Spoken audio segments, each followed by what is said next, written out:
Chegamos então ao final do flashback do Kuma, onde vemos a reação da Bonnie no momento em que ela pôde finalmente conhecer toda a verdade sobre a história do seu pai, inevitavelmente caindo aos prantos após descobrir tudo aquilo. Descobrimos também vários outros segredos envolvendo o restante da vida do Kuma sobre o seu conhecimento sobre o deus do sol Nika, e a grande pergunta que esse capítulo deixou foi a seguinte: Kuma ainda está vivo ou será que ele realmente morreu? Já deixa aí nos comentários as apostas de vocês, porque essa resposta, infelizmente, a gente só vai ter no ano que vem. Chegamos então ao último capítulo desse ano, então bora pra análise do capítulo 1102 do mangá de One Piece. Antes da gente começar, você já sabe, lembra de dar aquela patada akumada no botão do like pra espalhar esse vídeo pelo mundo e vem fazer parte dessa tripulação se inscrevendo aí embaixo e ativando o sininho, porque os vídeos de One Piece, meu amigo, aqui no canal não vão tirar férias, combinado? Bom, esse capítulo contou então o último ano de vida do Kuma. A gente pode ver como a Bonnie tá motivada a encontrar o seu pai Kuma, se baseando em qualquer pista que ela possa ter sobre o seu paradeiro. E a gente pode ver como a Bonnie, apesar de ter se tornado um pirata, isso não significa que ela queira fazer o mal para outras pessoas. Bonnie se tornou um pirata sim pela vontade de ser livre, se baseando na forma como o conceito de pirata está diretamente ligado a uma sensação de liberdade e ainda pela busca de um tesouro. No caso da Bonnie, o seu maior tesouro sendo o seu pai, esse que era o tesouro que a Bonnie, como um pirata, desejava encontrar. Mas ao mesmo tempo a gente vê como o Kuma sabe do seu dever e sempre foge quando ela quase é encontrada por ele para buscar a pensãozinha, né, meu amigo? Cadê a sua pensão? Tá fugindo por quê? Tá devendo? Um detalhe bobo que eu queria comentar é que o navio da Bonnie foi dito ter um formato de pizza, né? Ele até aparece nesse capítulo de novo, e isso é curioso porque tanto no anime quanto no mangá colorido oficial, o navio da Bonnie ele parece muito mais um bolo gigante do que uma pizza, pela coloração que eles decidiram fazer. Esse era um dos motivos, inclusive, que fez a gente teorizar na época que talvez a Bonnie tivesse alguma relação com a Big Mom, já que a Bonnie ela parecia estar literalmente no navio da Big Mom, mas enfim, no fim das contas era um formato de pizza. Vemos então na sequência do capítulo o Oda criando mais um paralelo da Bonnie com o Luffy, alternando enquanto mostra a evolução de cada um deles, por exemplo, quando o Luffy recebe a sua primeira recompensa de 30 milhões de berries depois de derrotar o Arlong. Enquanto isso, a Bonnie, por outro lado, decidindo usar aquele piercing na sua bochecha como uma forma de ressignificar o que a sua doença representou por tantos anos na vida dela, né? Se baseando no que o seu pai tentou ensinar pra ela, que aquela pedrinha na bochecha era na verdade uma joia. E esse paralelo não foi só entre o Luffy e a Bonnie, mas também entre os dois pais deles dois, né? A gente vê o Dragon decidindo ir até Logtown depois de ver que o Luffy recebeu a sua primeira recompensa, como uma forma ali também de ver o seu filho dar o seu primeiro grande passo para entrar na Grand Line. É como se o seu pai fosse ver você dar a largada numa competição qualquer da escola, por exemplo, né? Por outro lado, quando a Bonnie está no arquipélago Sabaody, o Kuma decide dar uma última espiada na sua filha em segredo. Então, ao longo do capítulo, a gente pode ver que tanto o Dragon quanto o Kuma, apesar de precisarem se manter longe dos seus filhos, eles de vez em quando sempre acabam dando aquela espiada para matar a saudade de longe e ver se pelo menos está tudo bem com eles. A gente tem uma recapitulação do bando desafiando o Kuma no final de Thriller Bark, que sempre foi uma cena que me chamou muita atenção pelo fato da Robin ser a única pessoa que não mandou o Kuma ir pro inferno, como se pra ela tivesse tudo bem ali, né? Se levasse o Luffy, ela pensando, não galera, não grita não, no desafio o homem não fica quieto, deixa levar o Luffy mesmo. A gente também tem a continuação desse momento, que foi a bolha recebida pelo Zoro, que foi inclusive reconhecida pelo Kuma nesse capítulo como sendo uma bolha tão grande que talvez fizesse o próprio Kuma desmaiar, colocando ali dessa forma, né, tanto o Kuma já adulto quanto o Zoro pré-time skip num patamar, né, de resistência muito parecido um com o outro. Na verdade, se a gente fosse entrar em mais detalhes, mais a fundo nessa discussão, o Kuma pensava que o Zoro fosse morrer ali mesmo. Ele fala com essas palavras: se você pegar essa dor, você vai no seu estado acabar morrendo. Enquanto o Kuma, né, ele julgou que caso ele mesmo recebesse aquela bolha, talvez ele perdesse a consciência, né? Então, Na verdade, na perspectiva do Kuma, ele sairia vivo enquanto o Zoro certamente iria morrer. Mas óbvio que também tem o fator emocional envolvido nisso tudo, né? Se não fosse o Zoro se sacrificando pelo seu capitão, pelo Luffy, talvez ele também, né, perdesse a consciência em outra circunstância, enfim, né? A gente pode ver como ele, na primeira fagulha, na primeira amostra de dor que ele recebeu, de fadiga que ele recebeu, ele já se estabaca no chão, se agonizando de dor, enquanto depois que ele se prepara mentalmente para aquele momento e se joga dentro daquela bolha, naquele momento ele consegue permanecer de pé. Então, o psicológico, ele tem muito poder de influência também no seu físico, e é uma discussão que, enfim, acho que nem vale a pena, esse nem deveria ser o ponto. Por que o Oda, ele foi decidir colocar essa frase do Kuma dizendo, pô, ai caraca, acho que eu não tancaria essa não. E outro adendo aqui também, galera, sobre o tal Shichibukai que foi substituído pelo Kuma pelas mãos do Ace, né? Tendo sido derrotado pelo Ace. A gente vê o Ace nesse capítulo se gabando pro Jinbe sobre como o seu irmão mais novo ele recebeu uma recompensa de 30 milhões de berries e tal. E mais adiante no capítulo a gente vê também o chamado do governo para que os Shichibukais eles se fizessem presentes, né, na guerra de Marineford, senão eles teriam os seus títulos revogados. Então foi nessa circunstância em que o Jinbe perdeu o seu título e acabou sendo preso em Impel Down, certo? Então, por mais que o Ace ele também tenha tecnicamente, né, derrotado o Jinbe, um Shichibukai, né, na época, aquela menção capítulos atrás de que o Ace derrotou um Shichibukai e tal, que depois foi substituído pelo Kuma, se trata de um outro Shichibukai que a gente não faz a menor ideia de quem seja e que aconteceu bem antes da Guerra de Marineford e antes do Jinbe perder o seu título para sequer pensar em alguém para ser o seu substituto. Na verdade, não foi o Jinbe que foi substituído depois que aquele Shichibukai foi derrotado, mas sim alguém que a gente não tem a mínima noção. Só que eu ainda assim levantei aqui a possibilidade de que esse poderia ser o tal homem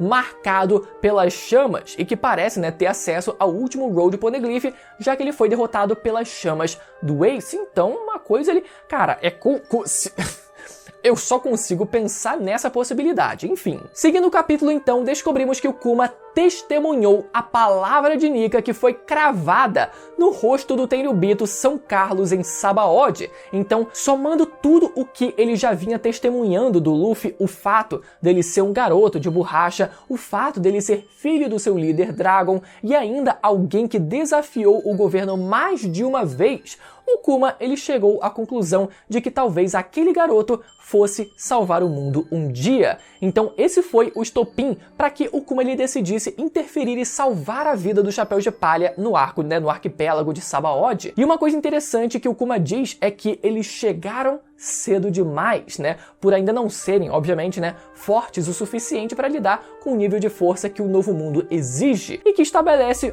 mais um paralelo, assim, né, como aconteceu com o bando do Roger, que também chegou cedo demais em Laugh Tale. Então, para que o bando do Luffy ele pudesse ser ajustado ao tempo certo que eles deveriam estar navegando no Novo Mundo, o Kuma ele decidiu dar essa contribuída para colocar eles no caminho certo. E a coisa que mais me pega nessa parte, primeiro na verdade, é que não foi algo ultra planejado, né? O Kuma ele viu aquilo acontecendo e decidiu tomar aquela decisão ali mesmo, naquele momento. E cara, esse maluco desafiou o governo de uma forma que não acontece em séculos.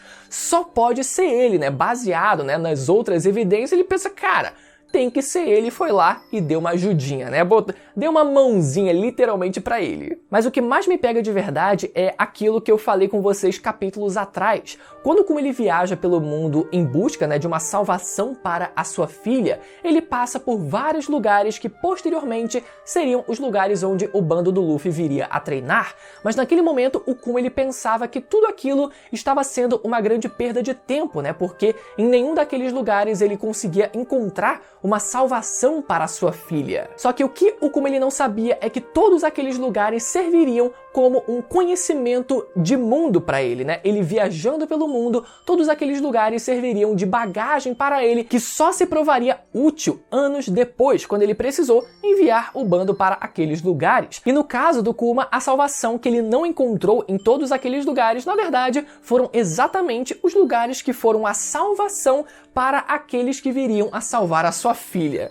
Olha só que louco isso, né? Bom, outra coisa interessante que a gente descobriu nesse capítulo foi o quanto o Kuma ele sabia realmente sobre a verdadeira identidade da fruta do Luffy ou não. O Kuma ele diz nesse capítulo o seguinte, abre aspas, um homem com poderes de borracha desafiando o governo, que peculiaridade do destino, ele parece exatamente como o meu ídolo Nika. Kuma também diz que o Luffy um dia irá salvar o mundo e que ninguém desafiava o governo dessa forma em séculos de história. E o Kuma ainda diz que ele sabe que Nika é para ser uma lenda, mas que seria ótimo se realmente existisse um guerreiro lá fora que fizesse as pessoas sorrirem usando o ritmo da libertação, o ritmo que ele ensinou para Bonnie, e que se existe um herói lá fora capaz de mudar os mares um dia, ele acredita que seja o Luffy. Então galera, tudo que o Kuma ele sabe sobre o Nika não parece ser tanta coisa assim. Ele não parece ter qualquer ideia de que o poder de Nika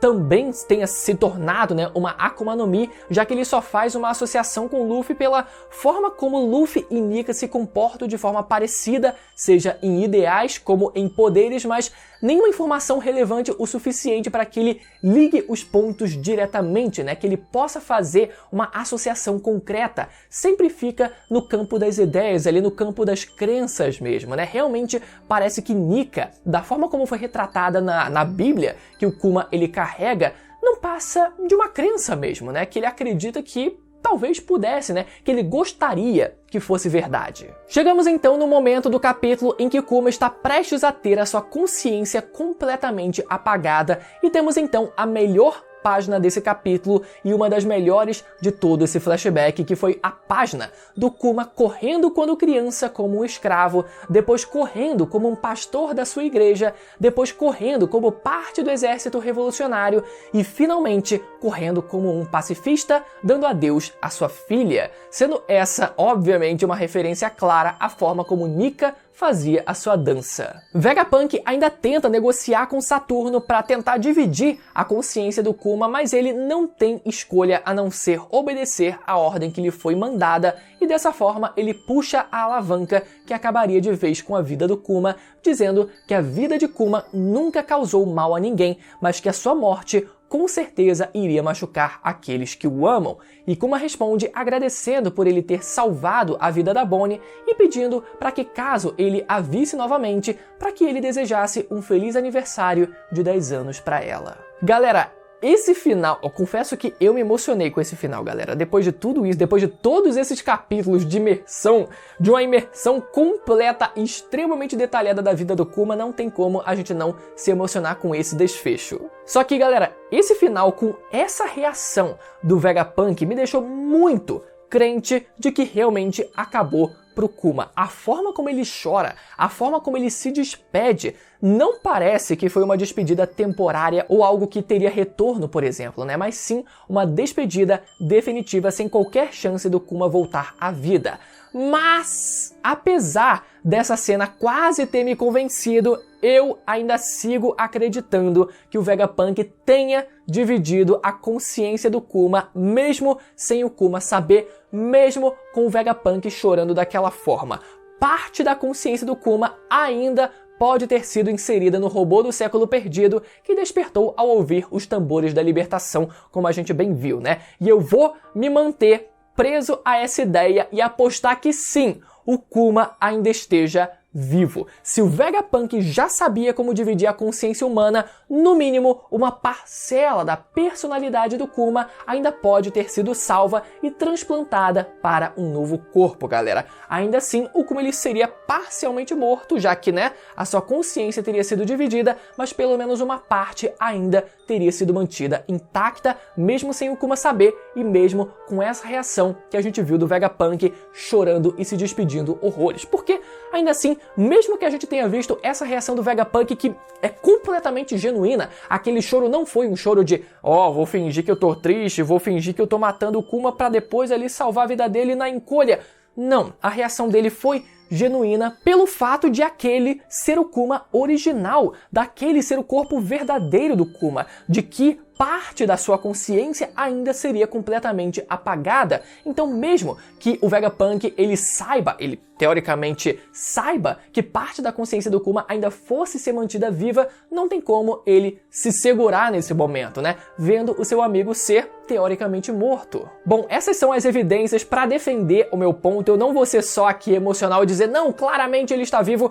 Tentei aqui elaborar um raciocínio para justificar tudo que a gente viu nesse capítulo, mas enfim. Agora, galera, sobre esse flashback como um todo, pelo visto, ele finalmente chegou, né, ao fim depois de vários e vários capítulos, e no próximo é provável que a gente volte para o presente na ilha de Egghead. Eu acreditava, né, que o Oda ele poderia estar guardando algo de especial tanto para o capítulo 1100 e principalmente para o último capítulo desse ano. O capítulo 1100 ele não foi tão impactante, né, quanto outros capítulos desse flashback, e uma coisa é fato, o Oda ele decidiu estender esse flashback ao máximo para que ele fizesse esse gancho para o ano que vem. Tiveram muitos momentos excelentes nesse flashback, não entendam errado, mas deu para ver que o Oda ele quis prolongar ele com o máximo do máximo de detalhes possíveis, incluindo detalhes que a gente já sabia e já tinha uma noção geral para que a virada de ano acontecesse nesse gancho, exatamente nesse gancho de volta para a batalha contra o Gorosei Saturno. Mas ainda assim, de forma geral, eu me engajei muito nesse flashback, eu percebi que o Oda ele ia